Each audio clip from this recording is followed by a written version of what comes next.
अस्सलामुअलैकुम, welcome back to my channel. आज हमने एक्सरसाइज 2C स्टार्ट करनी है। बट एक्सरसाइज 2C स्टार्ट करने से पहले हमने other forms of direct proportion देखनी है, मतलब कि इसकी एक्सप्लेनेशन देखनी है, इसकी कुछ एग्जांपल्स देखनी है। ठीक है, ये सब करने के बाद हमें इजीली समझ आ जाएगा कि हमने क्वेश्चन किस तरीके से सोल्व करने हैं। ठीक है, तो आगे क्वेश्चन सोल्व करने में कोई प्रॉब्लम नहीं होगी हमें। ठीक है, तो आइए सबसे पहले इसकी एक्सप्लेनेशन देखते हैं, इसमें वो क्या कह रहा है। ठीक है, वो कह रहा है कि the variables x and y are related to the equation y is equal to 3x²। हमारे पास यहाँ पे एक इक्वेशन दी गई है Y is equal to 3x²। उसका कहना है कि जो वेरिएबल एक्स और वाई हैं वो एक दूसरे से रिलेट कर रहे हैं, एक दूसरे से ताल्लुक रखते हैं बाय दिस इक्वेशन, इस इक्वेशन के जरिए। ठीक है, is y is directly proportional to x. क्या वाई एक्स का डायरेक्टली प्रोपोर्शनल है? अगर है तो क्यों, अगर नहीं तो क्यों नहीं। ठीक है, आगे वो कह रहा है कि यहाँ पे एक टेबल दिया गया है, तो क्या ये शो करता है कि डायरेक्टली प्रोपोर्शनल एक्स और वाई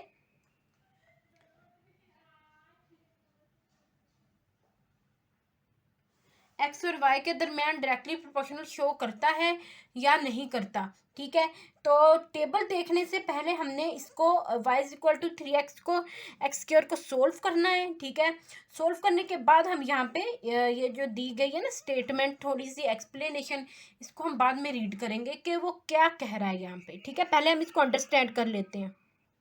जी, तो हमारे पास इक्वेशन थी y is equal to 3x²।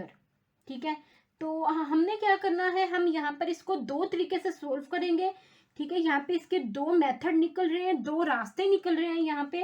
तो पहला है y is equal to 3x², मैं लिख दूँ 3x multiply by x is equal to y over x is equal to 3x।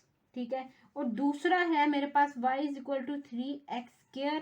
ठीक है, y is equal to 3 multiply x²। ठीक है, y over x² is equal to 3। ठीक है, तो हम पढ़ चुके हैं कि जब y डायरेक्टली प्रोपोर्शनल होता है x के, तो y is equal to k x आता है हमारे पास, और y over x is equal to k होता है। ठीक है, कांस्टेंट जो है, प्रोपोर्शनैलिटी कांस्टेंट है, y ओवर x के इक्वल होता है। ठीक है, तो क्या मैं यहाँ कह सकती हूँ, जब मैं इस इक्वेशन को कंपेयर करूंगी इस इक्वेशन के साथ, तो क्या मैं कह सकती हूँ y over x is equal to k. ठीक है, मीन्स के यहाँ पे उन्होंने k क्या कहा है, 3x दे दिया है। ठीक है, तो सिमिलरली जब मैं इसी इक्वेशन को y over x is equal to k को जब मैं इस इक्वेशन से कंपेयर करूंगी, तो मुझे पता चलेगा कि यहाँ पे k क्या है, 3 है। ठीक है, तो अब मैंने देख के ये प्रूफ करना है कि क्या y over x directly proportional है। ठीक है, या वाई एक्स के डायरेक्टली प्रोपोर्शनल, इन दोनों में से कौन सा डायरेक्टली प्रोपोर्शनल है तो क्यों है, और अगर नहीं है तो क्यों नहीं है। ठीक है, तो यहाँ पर हम एक और काम कर सकते हैं। मैं यहाँ पे लेट करती हूँ a is equal to x² को। ठीक है, तो y ओवर a ओवर 3 आ जाएगा। ठीक है, तो ताकि क्वेश्चन सोल्व करने में हमें थोड़ी सी आसानी हो, इस वजह से मैंने यहाँ पे x² को a का नाम दे दिया है। ठीक है, तो अब हम आगे अपनी थोड़ी सी एक्सप्लेनेशन को रीड करते हैं बुक पे कि जो हमने सोल्व किया क्या वो ठीक किया है सोल्व। आगे हम इंशाल्लाह टेबल की तरफ जाएंगे। जी, तो ये टेबल थे। ठीक है, यहाँ पे एक्सप्लेनेशन दी गई है। देखते हैं कि जो हम लिखा है, जो हमने सोल्व किया गया वो सही किया। वो कह रहे from the above exploration when y is equal to 3x², y is not directly proportional to x because y over x is equal to 3x is not a constant। ठीक है, उसके कहने का मकसद ये है कि जो 3x है ये कांस्टेंट नहीं है। हमने ऊपर पढ़ा था क्वेश्चन में, उसने कहा कि x एंड y क्या है, ये वेरिएबल है, वेरिएबल्स x एंड y कहा था ना उसने। तो इस वजह से x एक वेरिएबल है, x कांस्टेंट नहीं है। ठीक है, कांस्टेंट कोई होता है, कोई नंबर हो सकता है, कोई अल्फाबेट भी कांस्टेंट होता है, लेकिन जो कांस्टेंट होता है वो वेरिएबल नहीं होता। वेरिएबल में और कांस्टेंट में बहुत डिफरेंस है। इस वजह से यहाँ पर x क्या है, एक वेरिएबल है। तो जो अगर ये वेरिएबल है तो k जो है इज इक्वल टू 3x नहीं हो सकता, ये कांस्टेंट नहीं है। ठीक है, इस वजह से y जो है डायरेक्टली प्रोपोर्शनल नहीं है x का। क्यों? क्योंकि x जो ये x है ये कांस्टेंट नहीं है। ठीक है, तो आगे देखते हैं आगे वो क्या कह रहा है।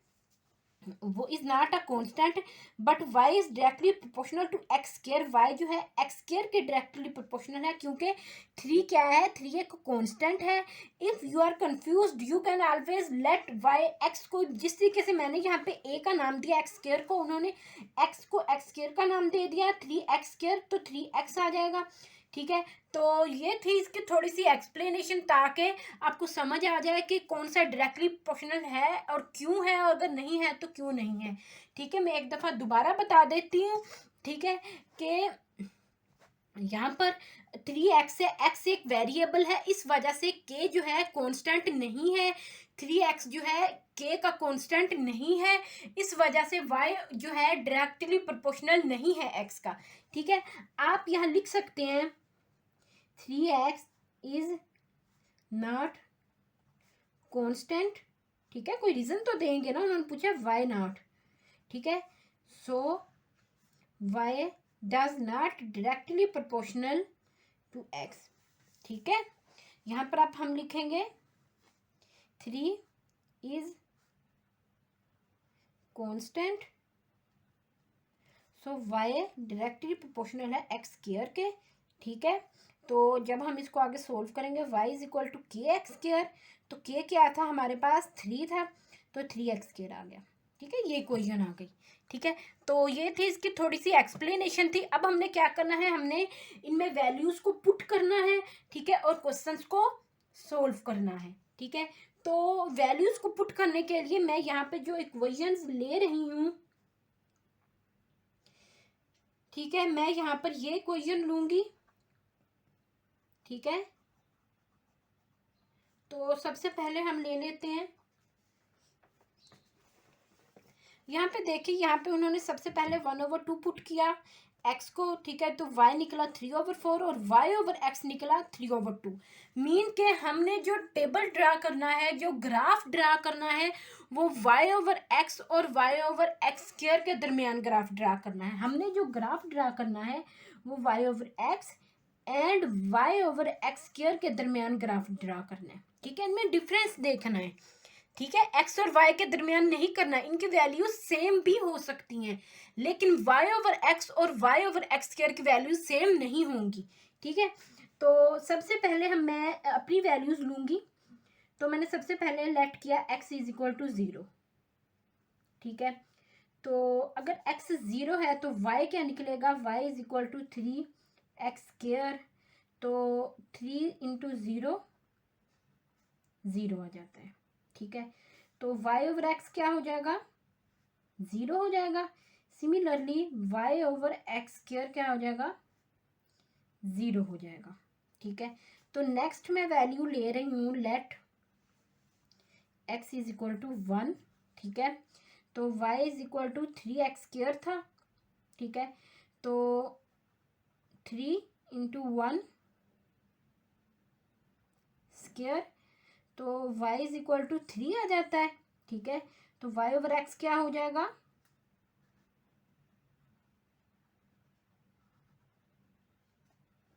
ये मैं मार्क इसलिए करती हूँ ताकि आप लोग कंफ्यूज ना हो, मतलब ढूंढने में आपको प्रॉब्लम ना हो मैंने कहाँ कहाँ से वैल्यूज उठाई हैं।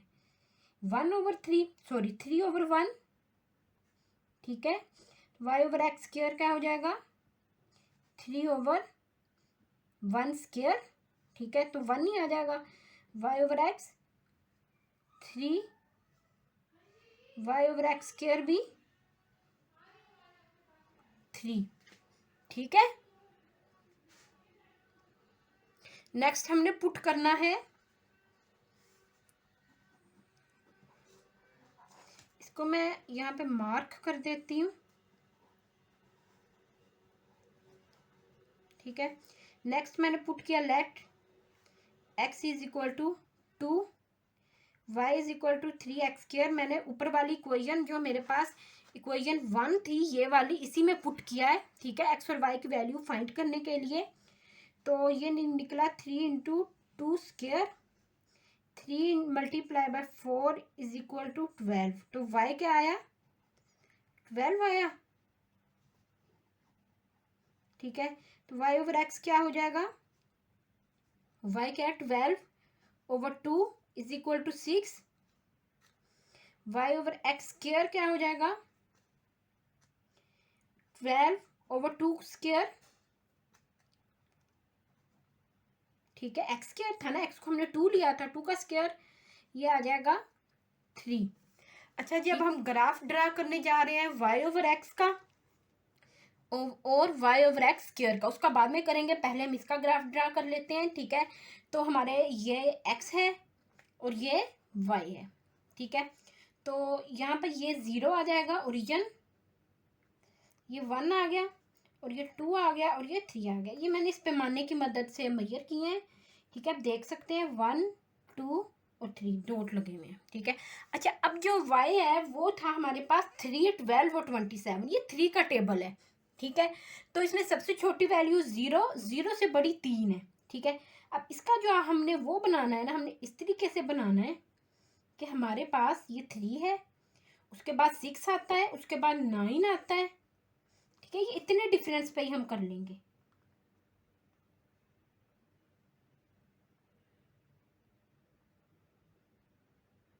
ठीक है। तो ये 3 6 9 और ये 12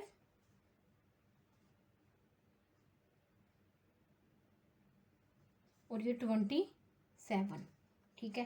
तो अब हम इसको मिलाएंगे, 1 को 3 से करना था, ठीक है, 0 0 तो हो गया ना, और 2 को 12 से करना था और 27 को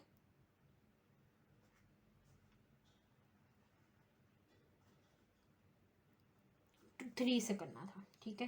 तो अब हम देख सकते हैं कि ये जो ग्राफ है ये कर्व्ड बन रहा है थोड़ा सा, मतलब सीधी स्ट्रेट लाइन नहीं बन रही, ठीक है।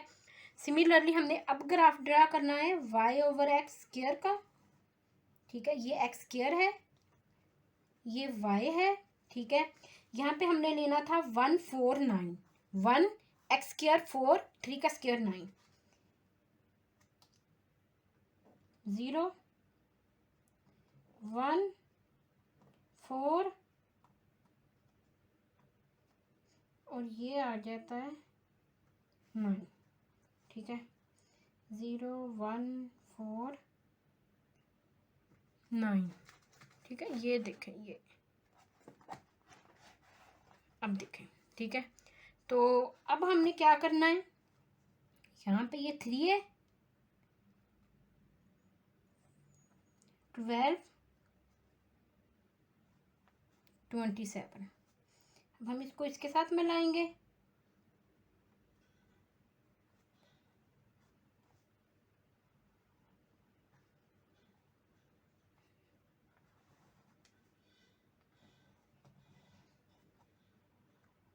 ठीक है।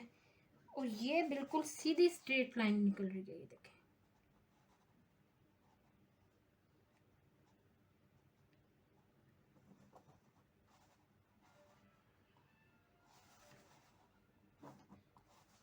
ठीक है। निकल स्ट्रेट लाइन नहीं है, ये थोड़ा सा ना यहाँ पे 4 और 9 के डिस्टेंस की वजह से थोड़ा सा वो आगे पीछे हो गया है, बट मैं आपको बुक पर भी दिखा देती हूँ। ये देखें, ये y ओवर x का ग्राफ है और ये y ओवर x² का है, x² 4 और 9 है, ठीक है। तो यहाँ पे ये थोड़ा सा कर्व्ड बन रहा है और ये थोड़ी सी स्ट्रेट लाइन बन रही है, ठीक है। इंशाल्लाह कल हम एक्सरसाइज 2C स्टार्ट करेंगे, तब तक के लिए अल्लाह हाफिज़।